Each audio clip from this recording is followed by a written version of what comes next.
Olá, seja muito bem-vindo, muito bem-vinda a mais uma reflexão bíblica aqui no nosso canal.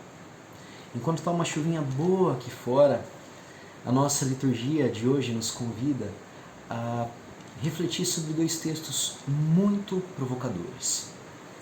O primeiro deles, cheio de amor, o segundo, uma verdadeira exortação. Mas ambos são uma profunda condenação à hipocrisia vivida tanto nos ambientes religiosos quanto na nossa vida particular. Aliás, deixa eu te perguntar, você já viveu uma situação de hipocrisia? Como você se sentiu? Nos tempos do profeta Oséias, de onde é tirada a nossa primeira leitura, Israel alimentava a beleza estética da fé. Eram grandes festas, grandes celebrações, uma liturgia pomposa que tinha como base os sacrifícios. Isso significava que o animal era oferecido a Deus como um sinal de que aqui embaixo os seres humanos se comportavam muito bem.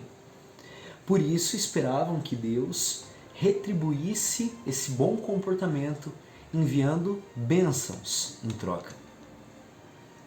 Essas são, claro, características comuns às religiões dos tempos antigos, de todos os povos, inclusive vizinhos de Israel. Agora, era muito fácil esconder a maldade por trás da beleza. As orações plásticas feitas em voz alta, os inúmeros sacrifícios que eram realizados, escondiam uma verdadeira despreocupação com a vida. Enquanto os ritos eram celebrados com todo cuidado, os que mais sofriam ficavam abandonados na cidade, esperando um pouquinho pelo menos de cuidado. O pobre era vendido por um par de sandálias. Pensa hoje em dia, quanto vale uma sandália? Oséias, como verdadeiro profeta, mostra que a maldade traz consequências, sim. Enquanto aqueles que se escondiam atrás do culto e imaginavam que o cargo social que eles tinham, que a grana que eles tinham, o poder aquisitivo, tornavam eles intocáveis, o profeta anuncia as consequências do pecado. Mas olha, calma, porque a leitura do profeta não é uma leitura agorenta, né? Na verdade, na nossa primeira leitura, o profeta faz um grande convite à conversão, ensinando uma coisa fundamental. Ele mostra que o amor dos seres humanos é um amor adolescente, né? Cheio de altos e baixos. O texto diz como uma nuvem que se dissipa. Entretanto, Oséias mostra que o amor de Deus é para sempre, forte.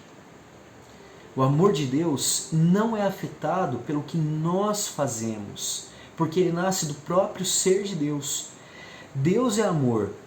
E a sua justiça se manifesta justamente na sua coerência. Ele continua sendo amor, não importa o que aconteça, independente do que a gente faça, Deus continua sendo amor.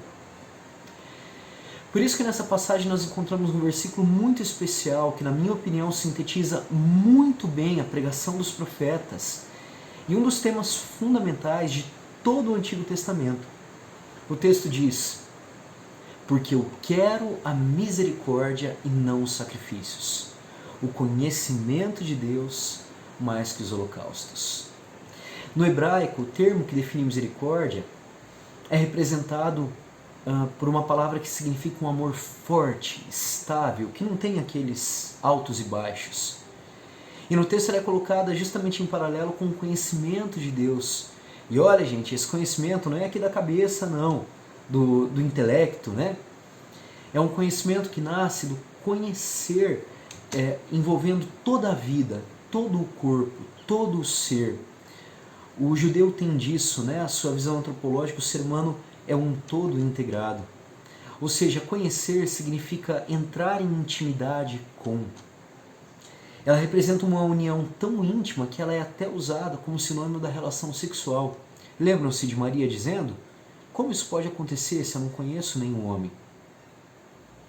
Ou seja, Oséias condena a falta do amor estável humano, a falta da intimidade com Deus, escondida atrás de uma vida de fé supostamente irretocável. É nesse contexto que o Evangelho de Lucas nos pede para ter uma atitude diferente daquela dos fariseus. não se esconder atrás da vida religiosa, não transformar a nossa prática de fé em uma alienação. A verdadeira conversão se dá aqui dentro, nos convoca a amar como Deus, independente do que acontece. As práticas de fé são boas, o terço, a oração pessoal, a leitura da Bíblia, as missas, as novenas, os sacramentos em geral, mas sempre e quando estão mergulhadas no amor que nos leva a amar mais. Que essa seja uma boa intuição e uma boa proposta para a nossa Quaresma.